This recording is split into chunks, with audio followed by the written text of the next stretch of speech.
नमस्कार। आजकल बच्चों में डिप्रेशन के मामले बहुत बढ़ रहे हैं। कहीं जाने अनजाने माँ बाप, शिक्षक या दोस्त ही इसके लिए जिम्मेदार तो नहीं है। इन्हीं सवालों का जवाब है ये कहानी, जिसे लिखा है मनोज आजाद ने। कहानी का शीर्षक है माँ ने कहा, अड़ना नहीं, लड़ना सीखो। और मैं रूबी स्मिता। बात 1978 की है। मैं ताबड़तोड़ स्कूल से घर पहुंचा, अपने बस्ते को जमीन पर पटक दिया और सर रखकर पूज्य माँ बाबूजी के चरण स्पर्श किए। ये हम बच्चों का प्रतिदिन का नियम था। सुबह उठ के और घर से बाहर जाते समय और घर लौट के आने के बाद और रात को सोने से पहले पूज्य माँ और बाबूजी या अपने से बड़े जो भी उस समय उपलब्ध हों, उनका चरण स्पर्श करते थे। भारत के कस्बों और गांवों में गुड नाइट का चलन उस समय नहीं था। सो भले ही मैंने रोश में बस्ता जमीन पर पटका, लेकिन चरण स्पर्श करने का होश बना रहा। माँ की खोजी दृष्टि ने ऊपर से नीचे तक मुझे स्कैन किया। ये उनका प्रतिदिन का नियम था कि बच्चे जब भी बाहर से घर आते, वे अपनी ममतामयी आंखों से हमारे तन और मन का सूक्ष्म निरीक्षण करती थी।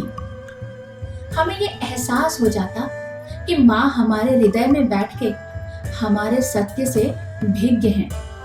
इसलिए झूठ बोलने की आवश्यकता नहीं है, क्योंकि बाद में तो हमें सच बोलना ही पड़ेगा।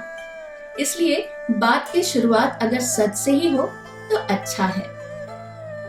एक और बड़ी विशेषता थी माँ की, वो ये कि प्रश्नों की झड़ी नहीं लगाती थी। ये बड़ा सुविधापूर्ण सन्नाटा रचती, जिससे हम अपनी बात कहने के लिए उपयुक्त शब्दों का चुनाव कर पाते। अधिकतर होता यह है कि हम सभी झूठ नहीं बोलते, बल्कि अनुचित शब्द बोलते हैं, और यही अनुचित शब्द बाद में झूठ के नाम से जाने जाते हैं। माँ की ये सीख मुझे आज भी याद है कि अनुचित शब्दों में कही गई जायज बात भी नाजायज लगती है। इसलिए समस्या के सही रेखांकन के लिए सही और उचित शब्द का प्रयोग जरूरी है। माँ और बाबूजी ने मेरे बस्ता पटकने को अशिष्टता नहीं, उनके ध्यानाकर्षण के लिए किए गए एक काम की श्रेणी में रखा, और दोनों अपनी आपसी चर्चा को छोड़ मेरी तरफ उन्मुख हुए। माँ ने पानी का गिलास मुझे दिया। मैं पानी पी के चुपचाप बैठ गया। माँ और बाबूजी बहुत धैर्य के साथ मेरे मुखर होने की प्रतीक्षा कर रहे थे। मैं थोड़ा सहज हुआ और उस समय के हिसाब से जो शब्द अपनी बात रखने के लिए मुझे सही लगा, उनका ही सहारा लेकर मैं बोलने लगा। अभी वो लोग आपके पास आएंगे स्कूल से मेरी शिकायत लेके, मेरा नाम बदनाम करने के लिए कि मैंने उन्हें मारा। लेकिन मुझसे कुछ कहने से पहले जरा उन लोगों से भी पूछ लीजिएगा कि उन्होंने क्या किया था। शुरुआत उन लोगों ने की थी, वो मेरा नाम बदनाम करना चाहते हैं। सबको पता है कि मैं गणित में कमजोर हूँ, फिर भी सर बार बार भरी क्लास में मुझसे 19 का पहाड़ा पूछते हैं। मैं 19 दूनी 38 के बाद फंस जाता हूँ, जिससे सब हंसते हैं, और सर मेरे सहपाठियों को हंसने से नहीं रोकते, उल्टा मुझे ही डांटते हैं।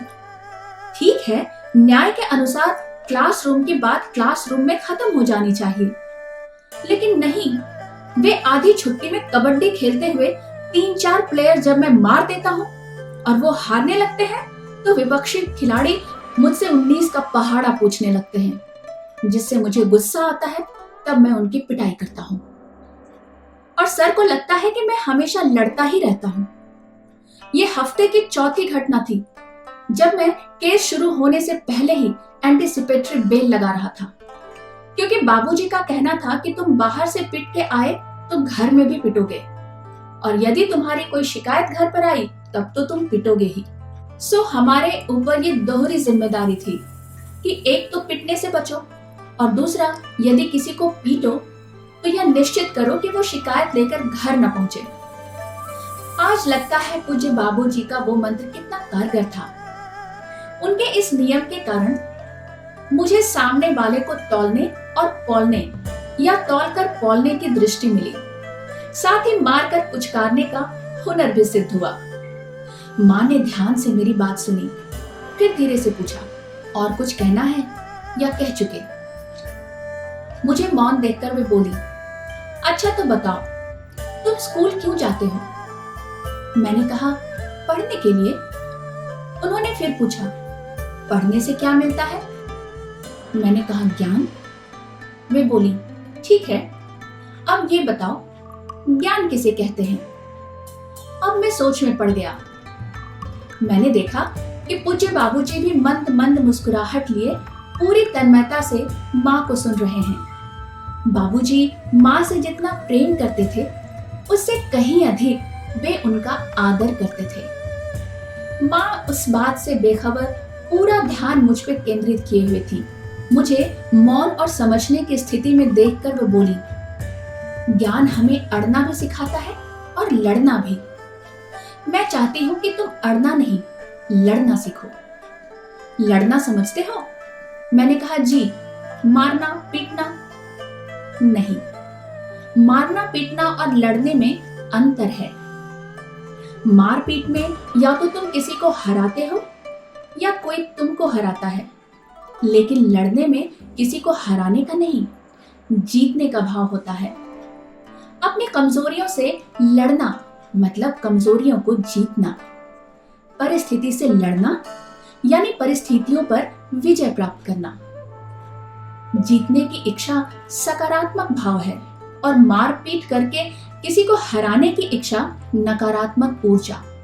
लड़के तकलीफ को समाप्त किया जाता है हमेशा के लिए, जो कि स्थायी सुख है। अड़ना हमें गड़ाता है तो लड़ना हमें बढ़ाता है। मैं चाहती हूँ कि ज्ञान को बोझ समझ के तुम गड़ो नहीं, बढ़ो। तुम सफलता के लिए नहीं, अपने सुख के लिए पढ़ो। तुम स्कूल में अड़ना नहीं, लड़ना सीखोगे। हम तुम्हें स्कूल परीक्षा में आए प्रश्नों का उत्तर सीखने नहीं भेजते, बल्कि जीवन की परिस्थितियों का हल ढूंढने के लिए भेजते हैं। पढ़ाई बोझ बढ़ाने के लिए नहीं, बोझ हल्का करने के लिए होती है। आज उम्र के इस मोड़ पर खड़ा होकर सोचता हूँ तो लगता है माँ कितनी सही थी। हम अपने बच्चों को स्कूल की परीक्षा में अव्वल आने के लिए उन पर कितना दबाव डालते हैं। शायद इसलिए वे स्कूल में अव्वल आने के बाद भी जीवन भर फेल होने के एहसास से भरे रहते हैं। हमें अपने छोटे छोटे बच्चों से बड़ी बड़ी बातें करनी चाहिए, ताकि वे बड़े होकर छोटी छोटी बातें ना करें।